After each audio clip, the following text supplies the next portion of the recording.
சன்லேண்ட்ல சமைச்சா சக்தி தானா வரும். நாம் இழந்ததை மீட்க, மத்தியில் உரிமைகளை கேட்க வாக்களிப்பேர் இரட்டை இலை.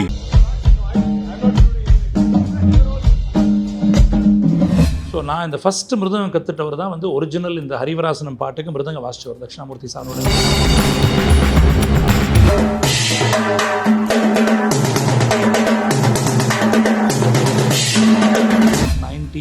96 வந்து ஒரு பெரிய மேஜர் ஆக்சிடென்ட் ஆட்டோவில் போகும்போது எனக்கு ஆச்சு. எனக்கு எதுவுமே நினைவில்லை. அந்த வண்டியிலேருந்து வந்து அதை கட் பண்ணி வெளியில் எடுக்கிற மாதிரி இருந்து தான். அங்கேருந்து கிளாஸுக்கு போனோன்னே என்னை பார்க்க வந்து என்னுடைய ஸ்டூடெண்ட் மிகிர்னு அவரா, சார் உங்களுக்கு ஒரு கிஃப்ட் கொண்டு வந்திருக்கேன் அப்படின்னு. தொடர்ந்து பார்த்தா அப்படியே சபரிமலையில் இருக்கிற மாதிரி சின்னதாக ஐயப்பன் விக்கிரகம். நீ வரலன்னு நான் உங்ககிட்ட வந்துட்டேன்னு சொல்லி அது இன்னமே என் ட்ரம்ஸ் ஸ்கூலில் இருக்கு. என்னுடைய ஃப்ரெண்டு ஒரு எய்த்திஸ்ட் இருக்கார். எனக்கு அந்த 96 ஆக்சிடென்ட்டில் அவர் தான் நியரஸ்ட்டில் இருந்திருக்காரு. ஸோ அவர் வந்து எங்கிட்ட சொல்கிறது என்னென்னா, யாரும் அடிபட்டோன்னா அம்மா அப்பான்னு கத்துவாங்க. வந்து இந்த ராயப்பேட்டை ஹாஸ்பிட்டலே பில்டிங்கே விழுந்துடும், அந்த மாதிரி ஐயப்பா ஐயப்பான்னு கத்திட்டு இருந்தேன்.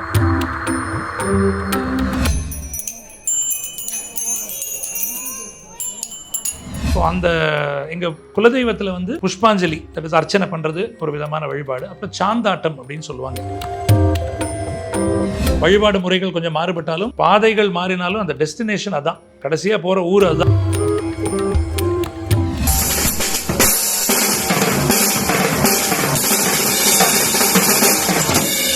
வணக்கம் நேர்களே, இன்னைக்கு நம்ம கூட பிரபல இசை கலைஞர், அதோட ட்ரம்ஸ் முரளி அப்படின்னாலே வந்து எல்லா இடங்களையுமே தெரியும். குறிப்பாக ஐயப்பன் கோவில் பஜனையில் இவர் இல்லாத இடமே இல்லை அப்படின்னு தான் சொல்லணும். இன்னைக்கு அவர்கிட்ட பேசிடலாம். வணக்கம். வணக்கம். ஸோ உங்களுடைய ஸ்பிரிச்சுவல் பிலீவ் பற்றி சொல்லுங்கள்.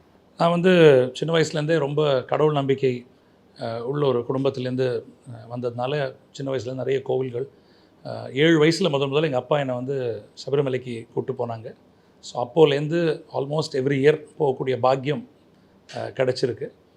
அவர் வந்து ஒரு லைஃப் சேஞ்சிங் எக்ஸ்பீரியன்ஸை கொடுத்துருக்காரு. பல தடவை அவர் இருக்கார் அப்படிங்கிறத பல தடவை அவர் காமிச்சு கொடுத்துருக்கார்.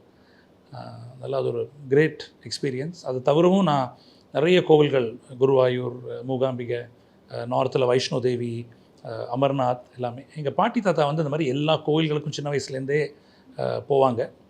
அப்போது இந்த நிறைய கோவில்கள், பூரி ஜெகநாத், அப்புறம் அந்த உடுப்பி பெல்ட்டில் இருக்கக்கூடிய கோவில்கள் எல்லாமே அந்த மாதிரி நிறைய கூட்டிகிட்டு போயிருக்காங்க.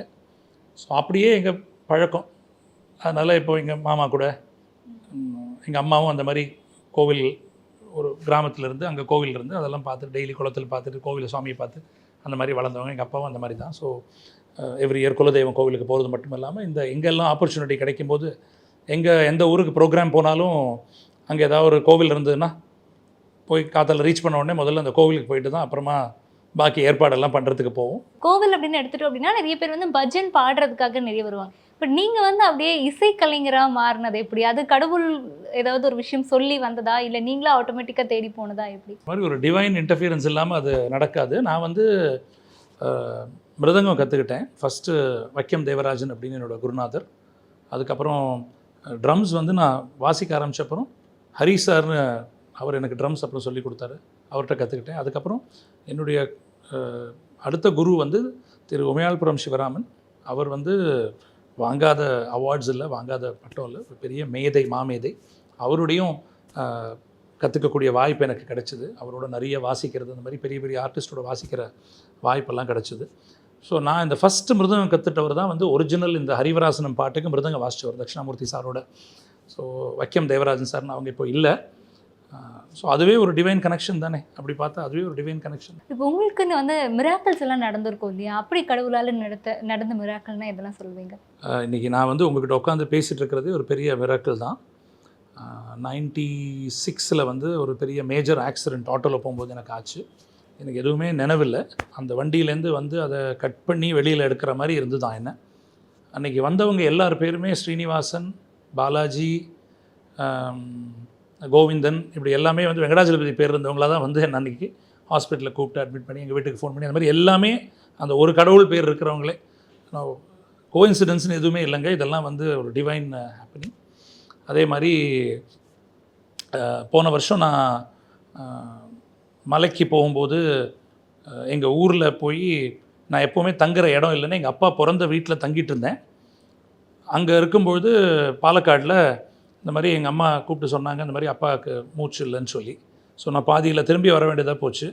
அடிக்கடி மலைக்கு போகிறதா இருந்தாலும் அப்போ டக்குன்னு என்னுடைய இருமுடி பை என் கையில் கிடைக்கல, எங்கள் அப்பா பை தான் கிடச்சிது, அதான் எடுத்துகிட்டு போயிருந்தேன். ஸோ என் ஃப்ரெண்ட்ஸ் அதை கேரி பண்ணிட்டு போயிட்டு வந்துட்டாங்க. ஸோ இது ஏதோ ஒரு இண்டிகேஷன். நான் வருஷத்தில் எப்படியும் 3 தடவை அட்லீஸ்ட் கூப்பிடுவார் பகவான். ஸோ அப்படி ஒரு ட்ரிப் போகும்போது தான் இந்த மாதிரி. ஸோ இதுவே ஒரு டிவைன் விஷயம் தான். அதே மாதிரி அதுக்கெல்லாம் ஆனப்புறம் இப்போ ஒரு வருஷம் அடுத்த இந்த ஆகஸ்ட் எண்டு வரைக்கும் மலைக்கு போக முடியாது, இந்த மாதிரி இருக்கிறதுனால, இந்த பித்ரு காரியம்லாம் பண்ணணும் அப்படிங்கிறதுனால. ஸோ ரொம்ப வருத்தப்பட்டுட்டு இருந்தேன். அட்லீஸ்ட் அந்த ட்ரிப்பை முடிச்சுட்டு வந்தப்புறமாவது ஆயிருக்கலாமே. இப்போ ஒரு வருஷம் வந்து உங்களை பார்க்க முடியாதே பகவானே, என்ன இப்படி எதுக்கு இப்படி சோதனை பண்ணுறீங்க அப்படின்னு நான் ஜஸ்ட் ஒரு காத்தால ஒரு 8 o'clock அன்றைக்கி அப்படி நினச்சிக்கிட்டு அப்புறம் எதுவும் வேலையை பார்க்க போயிட்டேன். நான் வந்து ஒரு ட்ரம் ஸ்கூல் வச்சுருக்கேன். ஸோ எவ்ரிடே அங்கே கிளாஸஸ் இருக்குது. அங்கேருந்து கிளாஸுக்கு போனோன்னே என்னை பார்க்க வந்து என்னுடைய ஸ்டூடெண்ட் மிஹிர்னு வரேன், சார் உங்களுக்கு ஒரு கிஃப்ட் கொண்டு வந்திருக்கேன் அப்படின்னு. தொடர்ந்து பார்த்தா அப்படியே சபரிமலையில் இருக்கிற மாதிரி சின்னதாக ஐயப்பன் விக்கிரகம்.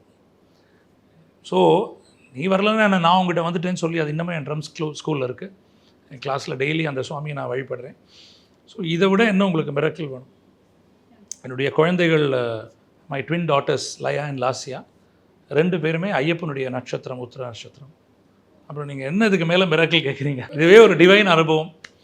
ஒவ்வொரு இடத்துலையும் இந்த மாதிரி அவர் வந்து ஒவ்வொரு வருஷம் போகும்போதும் ஆஹா இந்த வருஷம் தான் பெஸ்ட் தரிசனம் அப்படின்னு அதை ஏதாவது ஒன்று வித்தியாசமாக இதுக்கு மேலே எப்படி பண்ண முடியும்னு நமக்கு தெரியாது. ஆனால் ஒவ்வொரு வருஷமும் அந்த ஒவ்வொரு ஜேர்னியில் வந்து ஒரு விஷயத்தை அவர் காமிச்சு கொடுத்துருவார். கனவுலலாம் வர்றது, பேசுறது அதெல்லாம் உண்டா? கடவுள் உங்களோட கனவுல வந்து எனக்கு வந்து அப்படி கனவுல வந்துன்னு இல்லை, ஒரு சில விஷயங்கள் இப்போது என்னுடைய ஒரு இன்ஸ்ட்ருமெண்ட்டை வந்து ஒரு இதில் சடனாக ஒரு தடவை ஒரு டிஸ்பிளே எனக்கு தெரியவே இல்லை. அது ஒரு புது இன்ஸ்ட்ருமெண்ட்.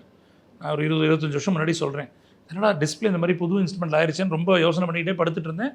எனக்கு கனவுல தோணிச்சு, யாரும் உருவமாக வந்து சொல்லலை, காத்தால எழுந்தோன்னு தோணிச்சு பின்னாடி ஒரு நாப் இருக்குது அதை திருப்புங்க அப்படின்னு. ஸோ போய் திருப்பி பார்த்தா அது வந்து அதே மாதிரி நீங்கள் அந்த கோவிட் வருஷம் 2020 அந்த டைமில் ஜனவரியில் வந்து எங்கள் விவிஐயர் குருசுவாமி அவங்க ஒரு எங்கள் குரூப் இருக்குது, அந்த குருசுவாமி அவர் இல்லை, அவர் இப்போது ஆனந்தன் என்னுடைய நெருங்கிய நண்பர். அவர் நாங்கள்லாம் சேர்ந்து பெரிய பாதையில் போவோம் ஜனவரி மாதம். பிப்ரவரி மாதம் நான் வந்து என் கூட கொஞ்சம் பேரை அழைச்சிக்கிட்டு போகிற பாக்கியம் எனக்கு, அப்படி போவோம். அதுக்கப்புறம் ஆகஸ்ட்லேயோ செப்டம்பர்லேயோ யாராவது வந்து சுவாமி வரீங்களான்னு கேட்பாங்க. ஸோ அந்த மாதிரி போகிற பாக்கியம் கிடைக்கும். ஜனவரியில் வந்து என்னாச்சுன்னா என்னுடைய நண்பர் அவர் ஆனந்த்னு, அவர் இஸ் அ கிட்டாரிஸ்ட், அவர் துபாயில் இருக்கார். அங்கேருந்து ஷிஃப்ட் பண்ணிட்டு கனடா போகிறேன், எனக்கு மலைக்கு போயே ஆகணும். ரொம்ப வருஷமாக நாங்கள் பேசிகிட்டே இருக்கோம். 2018 ஆகஸ்ட்டில் போகிறதா இருந்தோம். பட் என்னவோ தடங்கள் வந்துகிட்டே இருந்தது. அப்போ நான் சொன்னேன் உத்தரவே வரமாட்டேங்குது போகிறதுக்கு, நம்ம போஸ்ட்போன் பண்ணலான்னு. அவரும் ஆமாம் எனக்கும் டேட்டு எல்லாம் ஆஃபீஸ் லீவ் கிடைக்கலன்னு. கரெக்டாக நாங்கள் என்றைக்கு அங்கே இருந்திருக்கணுமோ அன்றைக்கி கேரளாவில் அந்த பயங்கர கனமழை, சபரிமலையில் உள்ளே போனவங்க வெளில வர முடியல, அந்த ஒரு சிவியர் கேரளாவில் ஒரு ஃப்ளட்டிங் வந்தது இல்லையா, அப்போ அந்த மாதிரி ஆச்சு. 2020 வந்து ஜனவரி 8ஆம் தேதி நான் சபரிமலையில் இருந்தேன், சுவாமியை வழிபட்டேன். திருப்பி 18ஆம் தேதி ராத்திரி அங்கே இருந்தேன். திருப்பி பிப்ரவரி 14ஆம் தேதி அங்கே திருப்பி இருக்கக்கூடிய மாதிரி ஒரு 45 டேஸ்க்குள்ளே 3 டைம்ஸ், அதை சொல்கிறேன் 85லேருந்து போயிட்டுருக்கேன். இந்த மாதிரி ஒரு 45 டேஸ்க்குள்ளே 3 டைம்ஸ் ஒரே மாதம் 2 தடவைலாம் நான் போனதில்லை. நான் ஒன்று நினச்சேன், என்ன கடவுள் இப்படி கூப்பிட்றப்ப இந்த வருஷம் நிறைய தடவை கூப்பிடுவார போல் இருக்குது அப்படின்னு நினச்சா, அதுக்கு அடுத்த மாதமே மார்ச்சில் இந்த கோவிட் வந்து யாரும் தயவுசெய்து வராதிங்கன்னு அனௌன்ஸ் பண்ணி அதுக்கப்புறம் ரொம்ப நாள் நிறைய பேர் யாரும் மலைக்கே போக முடியலை, நவம்பர் டிசம்பர் வரைக்கும். அப்போவும் 21 ஜனவரியில் நாங்கள் எல்லோரும் இங்கேருந்து காரில் மலைக்கு போகிற பாக்கியம் கிடைச்சிது. 22லேயும் அதே மாதிரி போகக்கூடிய பாக்கியமும் கிடைச்சிது. இதனால் எங்களோட எதுவும் தடைப்படலை. 21 ஜனவரியில் போனோம், ஏப்ரலில் போனோம், 22 திருப்பி ஜனவரி ஏப்ரலில் போனோம். அந்த மாதிரி ஒரு பாக்கியம் கிடச்சிது. 23 திருப்பி ஜனவரியிலையும் பிப்ரவரியிலையும் போக முடிஞ்சுது. ஸோ இந்த மாதிரி ஒரு அவரை போய் பார்த்தாலே போகிறோம். அதாவது இது வந்து நம்பிக்கை உள்ளவர்களுக்கு இது ரொம்ப விசேஷமான விஷயம். சயின்ஸ் அப்படின்னு பார்க்குறவங்க கூட ஏன் இந்த ஃபாஸ்டிங் இருக்காங்க, அது உங்கள் உடம்புல என்ன பண்ணுது, எந்த விதமான பாசிட்டிவ் வைப்ரேஷன்ஸை உங்களுக்கு கொடுக்கறது, அதனுடைய ஹெல்த் பெனிஃபிட்ஸ் என்ன, உங்களுடைய சைக்கலாஜிக்கலி அதனுடைய பெனிஃபிட்ஸ் என்ன. இந்த மாதிரி ஒரு விரதம் இருந்து இவ்வளோ பேரோட சேர்ந்து போய் அந்த சரண கோஷம் கூப்பிட்டு காட்டு வழியாக போய் அதெல்லாம் பண்ணி அதனுடைய பெனிஃபிட்ஸ் என்ன. இன்றைக்கெல்லாம் நிறைய ஃபெசிலிட்டிஸ் வந்துருச்சு. ஸோ அப்போல்லாம் அப்படி கிடையாது. நீங்கள் ஏன் அந்த விரதம் அவ்வளோனா இருந்து அப்படின்னா உங்களுக்கு சாப்பாடு எதுவும் நீங்கள் தான் கேரி பண்ணி போய் சமைச்சிக்கணும், கடையெல்லாம் இருக்காது. நீங்கள் போய் ஆர்டர் பண்ணி சாப்பிட்றதெல்லாம் இல்லை. அதனால் அது ஒரு பழக்கமாக நடைமுறையாக. அப்புறம் சுத்தபத்தமாக இருக்கணும், கிளென்லினஸ் பேசிக்கலி. ஏன்னா நீங்கள் உடம்பு சுத்தமாக வச்சுருந்தீங்கன்னா தான் ஃபஸ்ட்டு மனசு அப்புறம் சுத்தமாக இருக்கும். ஸோ அது அண்ட் வைஸ் வர்ஸா, மனசு சுத்தமாக வச்சுருந்தா உடம்பு சுத்தமாக வச்சுக்கணும், அந்த நெசசிட்டி வரும். அப்புறம் நமக்கு வேண்டதெல்லாம் விரும்பி சாப்பிட்டுட்டு இருக்கக்கூடாது, எல்லாத்தையும் கண்ட்ரோலில் வச்சுக்கணும், அவரை மாத்திரம் நினைக்கணுங்கிறது தான் இந்த விரதம்ங்கிறது. இதே ஃபோக்கஸை நீங்கள் உங்கள் ஒர்க்லேயும் பண்ணலாம் இதே மாதிரி, அதுவே ஒரு மாதிரி விரதம் தான். It will be helpful in all ways. Yes sir. சரி, இப்போ நீங்கள் சொல்லக்கூடிய ஸ்லோகம் இல்லை மந்திரங்கள் ஏதாவது தனியாக இருக்கா? ஐயப்பனுக்காக நான் இது சொல்கிறேன் அப்படின்னு. சரி, நான் வந்து எப்போவுமே இந்த புக்கை பார்த்து ஐயப்பனோட ஸ்லோகம் சொல்லுவேன், சரணம் கூப்பிடுவேன் மலைக்கு போகும்போது. பாக்கி டெய்லி டைமில் யாராவது டக்குன்னு கூப்பிட்டா ஏன்பா அப்படின்னு சொல்லி ஐயப்பா அப்படின்னு தான் வருமே. ஸோ அதெல்லாம் அது அப்படியே சின்னதுலேருந்தே பழக்கமாக போச்சு. என்னுடைய ஃப்ரெண்டு ஒரு எய்த்திஸ்ட் இருக்கார், அவர் வந்து நம்பிக்கை இல்லாதவர். ஸோ அவர் என்னப்பா நீங்களாம் சும்மா போட்டு எல்லாம் போகிறீங்க வரீங்க, கால் போடாமல் செப்பல் போடாமல் போகிறீங்க, என்ன பெரியது அப்படின்னு சொல்லிகிட்டே இருப்பார். ஸோ எனக்கு அந்த 96 ஆக்சிடெண்ட்டில் அவர் தான் நியரஸ்ட்டில் இருந்திருக்காரு. ஸோ அவர் வந்து என்கிட்ட சொல்கிறது என்னென்னா, நான் பாக்கி எல்லாரையும் சொல்லுவேன், நான் ஒன்றை மாத்திரம் சொல்ல மாட்டேன்பா. ஏன் அப்படின்னா எல்லாரும் அடிபட்டோன்னா அம்மா அப்பான்னு கத்துவாங்க, நீ வந்து இந்த ராயப்பேட்டை ஹாஸ்பிட்டலே பில்டிங்கே விழுந்துடும், அந்த மாதிரி ஐயப்பா ஐயப்பான்னு கத்திட்டு இருந்தேன். ஸோ சப்கான்ஷியஸ் மைண்டில் போய் அது இருக்கிற அளவுக்கு இருக்குன்னா அது ரொம்ப ஏதோ ஒரு ஸ்பெஷல் பக்தி உனக்கு, அதனால் உங்கள்கிட்ட நான் அதுவும் சொல்ல மாட்டேன். We won't have this discussion on atheism with you. உனக்கு அந்த மாதிரி நம்பிக்கை இருக்குது, உனக்கு எல்லாம் ஒர்க் பண்ணும். ஸோ அந்த ஐயப்பான்னு சொல்கிறதே ஒரு பெரிய மந்திரம் தான். சரி, இப்போ உங்களுக்கு குலதெய்வம் யார்? அவங்களுடைய வழிபாடு முறை எப்படி இருக்கு? எங்களுக்கு வந்து பாலக்காட்டில் ஊற்றுக்குளங்கர பகவதி அப்படின்னு ஒரு கோவில் இருக்குது, பெருவம்பா அப்படின்னு ஒரு ஊர். அந்த ஊரில் இருக்கிற பகவதி தான் எங்களுடைய குலதெய்வம். ஸோ எங்கள் அப்பா சொல்லி தான் எனக்கு தெரியும், அவங்க அப்பா சொல்லி தான் அவருக்கு தெரியும், அப்படி அந்த மாதிரி தானே. ஸோ நாங்கள் எவ்ரி இயர் ஆடி மாதம் அந்த கோவிலுக்கு போய் வழிபடுவோம். எங்கள் சொந்த ஊர் வந்து பள்ளிப்புறம் அப்படின்னு ஒரு கிராமம், அது எங்கள் அப்பாவோட கிராமம். புதுக்கோடுன்னு ஒரு கிராமம், அது எங்கள் அம்மாவோட கிராமம்.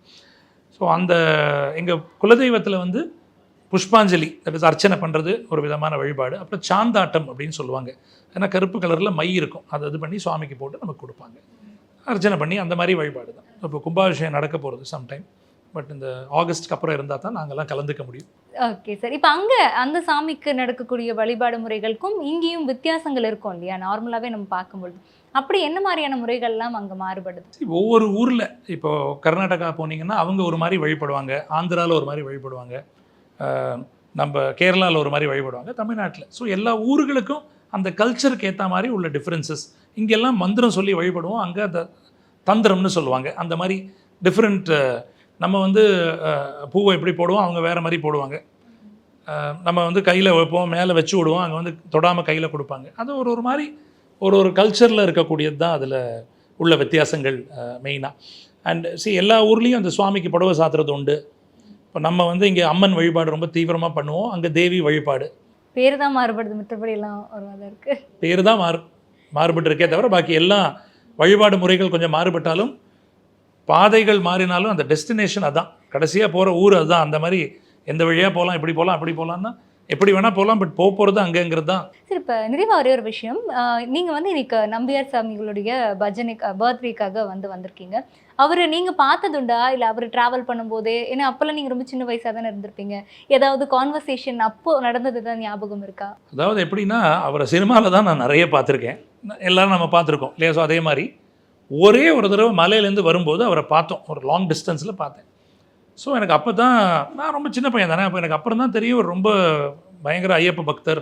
அப்புறம் இந்த ஐயப்பன் படத்துலலாம் நடிச்சிருந்தார், அதெல்லாம் பார்த்து அப்புறம் எங்கள் அப்பா அம்மா சொன்னாங்க ரொம்ப பெரிய ஐயப்ப பக்தர் அப்படின்னு. அப்போ எனக்கு ரொம்ப ஆசை. நான் வந்து என்னோடய 15 வயசுலேயே நான் தனியாக சபரிமலைக்கு போகக்கூடிய ஒரு ஆப்பர்ச்சுனிட்டி எனக்கு கிடச்சிது. இப்போ நம்ம குழந்தைங்கள்லாம் அனுப்புவோமா தெரியும், எங்கள் அப்பா அனுப்பிச்சார் போகணுன்னு, சரி போயிட்டு வாங்க அனுப்பிச்சார், நானும் போயிட்டு வந்தேன். ஸோ அந்த மாதிரியெல்லாம் எனக்கும் சின்ன வயசுலேருந்தே ரொம்ப ஈடுபாடு உண்டு. அப்போ இவரை ரொம்ப நினச்சிப்பேன், எப்போவாவது ஒரு தடவை இவர் கூட போக சான்ஸ் கிடைக்குமான்னு சொல்லி. பட் அந்த மாதிரி அமையலை. அதுக்கப்புறம் அவருடைய டைம் முடிஞ்சு அவர் கடவுள்கிட்ட போயிட்டார், அதனால் அந்த டைம் கிடைக்கல. ஸோ இது வந்து எனக்கு ஒரு பெரும் பாக்கியமாக நான் நினைக்கிறேன். அவர் இருந்து வாழ்ந்து வந்த இந்த வீட்டில் அவருடைய பூஜை பண்ண ஐயப்பனை பார்த்து இங்கே வந்து இந்த பஜனை பெர்ஃபார்ம் பண்ணுறதுக்கு எங்கள் குரூப்போடு வந்து இன்றைக்கி எங்கூட பெர்ஃபார்ம் பண்ணவங்க எல்லாரும், இது ஒரு பெரிய பாக்கியமாக நான் நினைக்கிறேன். இது ஒரு டிவைன். அதுவும் இந்த ஒரு வருஷம் என்னால் மலைக்கு போக முடியாத டைமில் கடவுள் ஐயப்பன் தவிர இந்த டைமில் உனக்கு இதெல்லாம் ஆசைப்பட்டில்லையே, அதெல்லாம் இங்கேயே உனக்கு கொடுக்குறேன்னு சொல்லி கொடுக்குற மாதிரி நான் நினச்சிக்கிறேன். சார், நிறைய விஷயங்கள் ஷேர் பண்ணிக்கிட்டீங்க, ரொம்ப சந்தோஷம், நன்றி. ரொம்ப சந்தோஷம், நன்றி, வணக்கம். சன்லேண்ட்ல சமைச்சா சக்தி தானா வரும். நாம் இழந்ததை மீட்க, மத்தியில் உரிமைகளை கேட்க வாக்களிப்பேர் இரட்டை இலை.